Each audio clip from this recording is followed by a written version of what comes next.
یو سړی جماعت ته راننوت ناوخته شپه وه امام صاحب په جماعت کې ملاستو دې چراغ دروازې وواله امام صاحب خیال و چې ته تعویذ معویذ د به څوک راغلي ورکه دروازه به ورته کلو کله 100 روپۍ خو به دې والو چې دروازه کلو کړو دا سړی ولاړ دی نیغ را دن نه شو امام صاحب ورته څنګه راغلې وی صاحب شپه ده مسافر یم او میلمه یم او بعدو بارانو نو ما وی راشئ د جومات کې به شپه وکړې امام صاحب خو پوه شو چې دا خو تش ګاک دی ده سره خو څه نشته ای تا خدای بې خو بازه خوب نه دی وویسته تا خدای مردار که څمله دغه ځای کې دې غریب هغه غاړې ته څملاسته ملا صاحب دغه امام صاحب له چا څه خوراک مراک راوړی هغه راواغېشت دې مېلمه ته کې خو راشه سپېره خوب به دې وویستو که لږ خوراک را سره کې را سره وکړه مېلمه ورته څه وایي او ته زه خو دا نه خورم وی ته څه خورې وی زه خو چرګ پولاو خورم بشیر جانو زه خو چرګ پولاو خورم که چرګ پولاو د سړی او راکې راله خو ډېره ښه ده او که چرګ پولاو نه خورم امام صاحب ورته غوسه شو ستا خدای بې خو باسه خوب نه دې ویستم ډوډۍ در کوم دا د پلار ما سره مزدوري که چرګ پولاو دله راوړه قرض دې را باندې پورې دی څه دې کړی چرګ پولاو ما نه غواړم وی استاد جي خفه کېږم خو که چرګ پولاو یې خورم که نه خورم استاد جي هغه ډوډۍ خوړه او دې همداسې پرېښود کور ته لاړ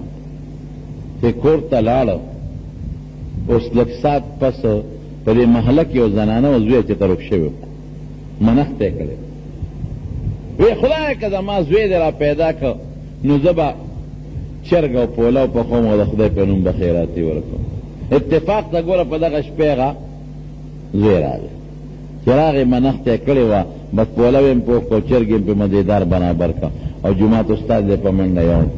استاد جي دا چرګ پولاو زوی مې ناوخته راغی مې چې منښته پوره کوم نو لږ ټیم رانه تېر شو ځکه اور بلول او پخلي باندې ټیم تېر شو د شپې څه تېره شوه خو مې چې سبا ته د خدای دا قرض دا نظر نه پرېږدم منښته دا وال چې امام صاحب وکتلو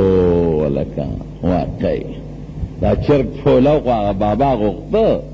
دا خو نه په منډه جومات ته راغې دروازې واله سړي ته ورته وې ها واله دا ماله نه دی راغلی ما خپله حصه ډوډۍ خوړلی ده تا چرګ پولاو غوښته خدای د لره رسول یې چا به خوره الله چې دله څه مقرر کړي که نه ان لکه ما قدر لک چې کوم شی دله د خدای را طرف نه مقرري خامخا به یې درکړي دا به په الله ایمان ساتي دال دې مقرر و دال به خوري چرګ دې مقرر و چرګ به خوري او که چرګان هم د سره شته او غوښې هم د سره شته او پولونه هم د سره شته او خدای دې لنی مقرر کړي نو ډاکټر به راته وایي د دې نه دې پرهیز دې مې خوره بیا به څه کې دا به نه وایي چې ما سره خو پیسې شته که نه زه خو هر وخت تیکې خوړلی شم زه خو هر وخت میوې خوړلی شم زه خو هر وخت خوراکونه کولی شم نه ډاکټر وایي یو میاشت له پرهیز دې نه به خورې او که دې خوړی ګوره زیاتي کېږي نو څه به کې او څه کوم شی ستا دپاره مقرر دی به دله خامخا را رسېږي فإن لک ما قدر لک چې کم دله د خدای را طرف نه مقدر دی لازمن او خامخا به راځي په دې کې دویمه خبره نشته یو شیخ کردي دی احمد یې نوم دی مخکې زمانه کې د غلا کار به یې کو غلو او ډاکې به یې کولې یو ځل لاړو غلا او ډاکې پسې وی ناس شو سره د خپلو ملګرو وی چې مې وکتل یو د کجورې ونه ده او د کجورې په دې اونه کې یو قارغه راځي او د دې کجورې د دې اونې نه کجوره شوکوي او چې څنګه یې وشوکوي دا کجوره نو په دې مخوکه ولا زور ورکړي او ډوکې ته یې وباسي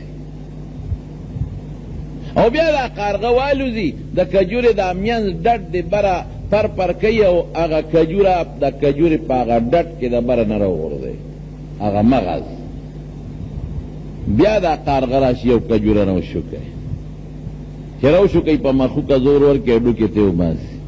نو بیا وزرې ووایي اوچته شي دا قارغه او بیا هغه د لرې ځای نه هغه مغز د کجورې په هغه ډډ کې ورغورځوي دا شیخ کردي وی ما دې ملګرو ته وی چې داسې معلومیږي لکه د کجورې په دې ډډ کې چې د دې کارغه بچي دي او ګوره دا کارغه ولا څونه خواري کوي، کجوره ولا وشو کوي، ډوکې ته وباسي او بیا د بره نه ورغورځئ. خو شکم دا راغی چې د بچو سره دا کارغه یو ځای کېږي، ولې نه چې د لرې ځای نه دا مغز ورغورځي. حیات الحیوان کې علامه دمیری لیکلی دی د کارغه متعلق وی دا کارغه چې کله د اګونه بچی روزي دا تک سپینی، دا کارغه ته ویریږي، دې ته وتښتي، هغه بچو نه ویریږي، دې ته وتښتي. نو الله څه چلو کې په ده ویښته میختني په دې بچی نو په ده باندې دا حشرات او دا ماشي راغون شي، چې پې راغون شي دې ته پوره ډکي، نو دې خوله وازوي او هغه ماشي خوري، هغه په دې مخوکه کې او په دې غاړو کې بڼېږي هغه ماشي، او دې خوله وازوي او کلب خوري، خوله وازوي او خوري، بس خوراک شو ده. او دونه پې هغه بڼېږي چې هغې یې د نور نه او د تو نه بچ کوي. ګوره د الله نظام ته دې خوله وازوي کلب کوي هغه خوري، نو ورو ورو په هغې غټېږي، او دا مور یې راځي او دا پلار دې په چکر لګوي، خو چې وګوري چې دا خو سپین بچی دی نو ترې منډه کړي، یېرېږي ترې کښېني ورسره نه. نو چې په دغه خپل تور ویښته کله راوښي یا تورې بڼې، نو بیا دا مور پلار راشي نو ورسره کښېني. نو دا شیخ کردي وی ما هم دا سوچ وکړه چې دا کارغه دا بچي وی او دا به هغه د اګۍ نه لومبې روتي، خو د اګۍ نه چې روځي نو خو لا کجورې نه شي خوړی، دا کجوره څنګه ورغورځي؟ وی شکم پیدا شو، وی کجورې ته وخت، وی چې وختو کجورې ته نو د کجورې په ډډ کې یو اجدها خامار پروت دی، غټ خامار، او په دواړو سترګو لوند دی لوند، او خولې وازه کړې ده. دا کارغه هغه کجورې د خامار له شو کوي، یو کجورې شو کوي، یو ډوکې ته والا وباسي، او بیا د خامار نه خو یېرېږي. خامار خو د کارغه دشمن دی او کارغه د خامار دشمن دی. کله چې کارغه ته پته ولګي چې دا خامار خو مړ دی او یا د لقېدو نه دی، په پنجه کې اوچتېږي دا هغه خوراک، او چې کله خامار ته پته ولګي چې دا کارغه مې د خولې باندې راځي نو هغه پې ټک لګوي او خوري، د یو بل دشمنان. یا خدایه دشمن له د دشمن په خولې روزي ورکې او څونه ورسره خواري کوي،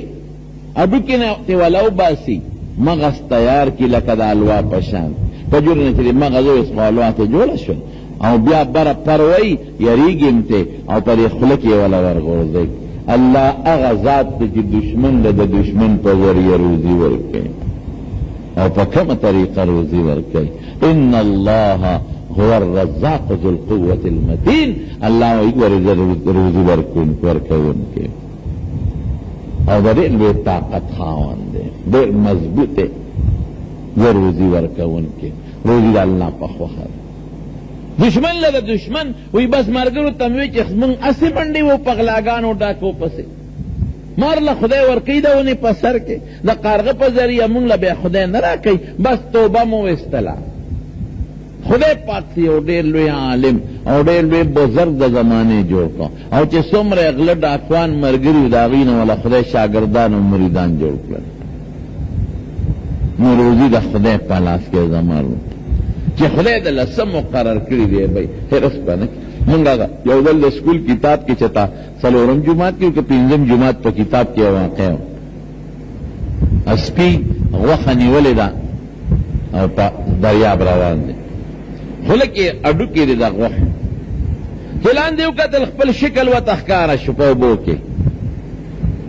هغه خپل شکل چې ویلن هغه خو د غوښه خوله کې نیولې وه، نه چې د کوم شکل دی نه هغه خوله کې غوښه ده. ده سوچو که چې دا جوړ بل سپی دی، ودرېږه دا غوښه ته اخلمه، نو غپې ورپسې وکړه، خو رده شکل و چې غپې وکړه هغه هډوکې ته د خولې نه وغورځېد، همتې لاړه وه، هغه بلې ونه مو. حرص چې څومره کې الحریص محروم دی، چې څومره په چا کې حرص زیات دي، د خپل پلار نیکه مال او ډوډۍ ته هم بیا اړه نه کېږي.